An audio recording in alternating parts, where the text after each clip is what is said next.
Et enfin, un invité trop rare sur les plateaux de télévision, Paul Ariès, politologue, enseignant, directeur du journal Le Sarcophage. Apprendre à faire le vide, nous dira-t-il. Normal, il est en France le pape de la décroissance. Alors perdre sa vie à la gagner ? Paul Ariès, bonsoir. Bonsoir. Vous avez entendu le titre de l'émission. Sommes-nous faits pour travailler? Qu'en pensez-vous? Je répondrais déjà tout simplement que le travail nous fatigue, donc visiblement nous ne sommes pas faits pour travailler.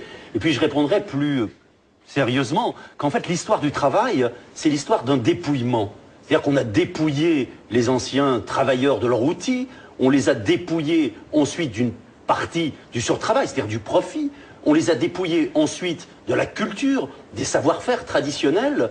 Et aujourd'hui, on voudrait les dépouiller du sens même de leur travail. Il y a deux chiffres qui sont intéressants. On sait que 75% des salariés considèrent ne pas savoir réellement quelle est l'utilité de ce qu'ils produisent, et 80% des gens avouent s'ennuyer au travail.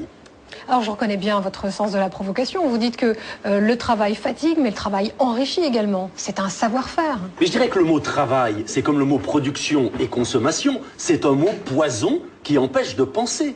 C'est-à-dire quand on parle de travail, de quoi parle-t-on ?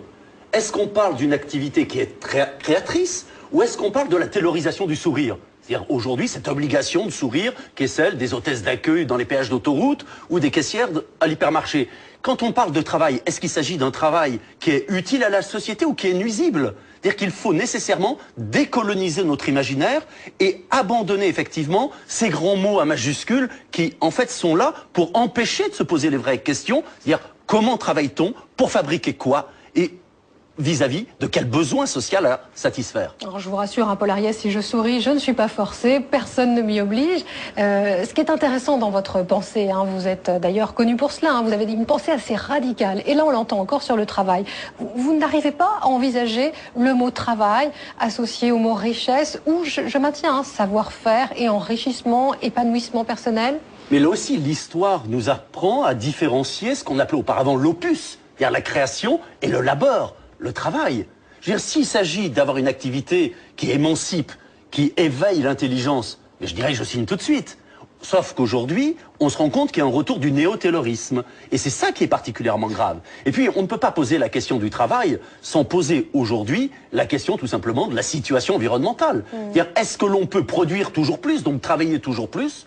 Ou est-ce qu'au contraire, il va falloir apprendre à vivre plus frugalement, donc aussi, je dirais, à faire autre chose que travailler, et le droit au loisir, le droit à la paresse, me semble être une alternative tout à fait intéressante. Est-ce que votre point de vue quand même sur le travail, associé au labeur, on vient de l'entendre, est un point de vue marxiste? Pas nécessairement. Je crois même que autant traditionnellement, le marxisme a critiqué l'exploitation au travail, autant, finalement, il a dit relativement peu de choses sur la centralité du travail. Or, aujourd'hui, ce qu'il faut faire, c'est en finir avec le stakhanovisme, avec l'idée, effectivement, que le travail serait au centre de nos existences. Et nous avons tendance à penser que ce qu'il faut revendiquer aujourd'hui, c'est pas plus de pouvoir d'achat, c'est un revenu garanti. C'est-à-dire permettre effectivement à chacun de vivre frugalement, mais de façon certaine. Et grâce à ce revenu garanti, eh bien, nous pourrons développer les autres facettes de notre personnalité. C'est-à-dire redevenir des poètes, redevenir des citoyens, redevenir des amants et des amantes. C'est-à-dire qu'on a autre chose à faire dans la vie que d'être un forçat du travail et un forçat de la consommation. Est-ce que c'est pas totalement utopique, franchement, Paul Ariès? Un revenu pour tout le monde, un revenu garanti, c'est ça? C'est un revenu pour tout le monde? Une société sans travail, c'est imaginable, ça? Quand on parle de revenu garanti, ça a été chiffré. On sait qu'aujourd'hui, on pourrait donner à chacun l'équivalent du SMIC. Le choix, il est politique. À chacun l'équivalent du SMIC. On pourrait donner à chacun l'équivalent du SMIC. Le choix, il est politique. Mais je dirais qu'il n'y aura pas de revenu garanti s'il n'est pas couplé à un revenu maximal autorisé. C'est-à-dire que là où l'on dit, par exemple avec le bouclier fiscal, au-dessus de 50%, on prend rien, nous avons tendance à dire, au-dessus de 50%, on prend tout. C'est-à-dire remettre en cause la centralité du travail. Oui, remettre en cause la centralité du travail, c'est véritablement une révolution anthropologique. Et puis on s'en rend bien compte aujourd'hui. C'est-à-dire que quand on parle de travail, finalement, il y a deux réalités. Je dirais qu'il y a un travail qui peut être socialement utile, et celui-là, je dirais, il faut le défendre. Et si un revenu garanti, c'est pas la fin du travail, c'est à la fin du travail aliéné, c'est à la fin du travail forcé. Et puis il y a aujourd'hui le fait de vouloir maintenir à tout prix des gens dans un travail parce que c'est une sorte d'impératif moral. Je dirais qu'il n'y a rien qui rassure tant la bonne société que le SDF qui vend un journal gratuit. C'est-à-dire qu'aujourd'hui, au lieu de créer des faux emplois, au lieu de multiplier des stages bidons, au lieu de prolonger une scolarité qui mène à rien, eh bien, il faudrait mieux développer l'imaginaire et ne plus faire du travail le centre de nos activités, mais faire du politique, de la poésie, le centre de nos existences. Mais Paul Ariès, le travail, on en a besoin de médecins, on a besoin d'infirmières, on a besoin de boulangers. On ne peut pas demander moins de travail à ces personnes-là. Mais c'est évident qu'il ne s'agit pas de penser en tout ou rien. Et quand on parle d'intégrisme, je dirais que l'intégrisme peut être de partout. C'est-à-dire qu'un slogan comme « travailler plus pour gagner plus », c'est un slogan autant intégriste que le slogan qui est le nôtre, c'est-à-dire effectivement moins de biens et plus de liens. La question étant finalement de porter un diagnostic sur le monde.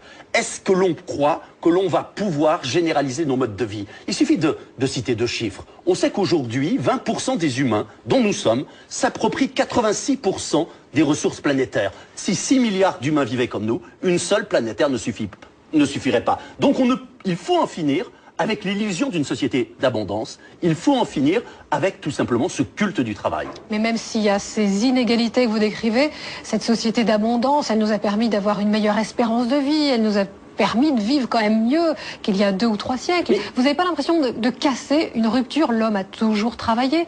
Dire l'homme doit moins travailler, c'est une véritable rupture. Alors c'est pas tant une rupture que cela. Il faut savoir par exemple qu'au Moyen-Âge, il y avait 150 jours par an qui étaient non travaillés. Il faut savoir que dans les sociétés traditionnelles, le travail est toujours couplé à une autre dimension. Prenons nos moines dans les monastères, ils travaillaient, mais je dirais que l'objectif c'était de se faire l'égal de Dieu. Donc il y avait une finalité. Aujourd'hui finalement, le travail a perdu son rapport avec la vie quotidienne. Et en fait on travaille pourquoi? Tout simplement pour avoir un pouvoir d'achat. Et moi j'aurais tendance à dire, face au débat sur le harcèlement au travail, face effectivement à cette violence qui se développe avec les nouveaux modes de management, on ne pourra pas en finir avec le harcèlement au travail si nous ne renonçons pas à être en même temps des forçats de la consommation. Paul Ariès, quand je vous écoute, je vous imagine donc en train d'enseigner, c'est votre métier, vous êtes politologue, vous êtes également directeur d'un journal.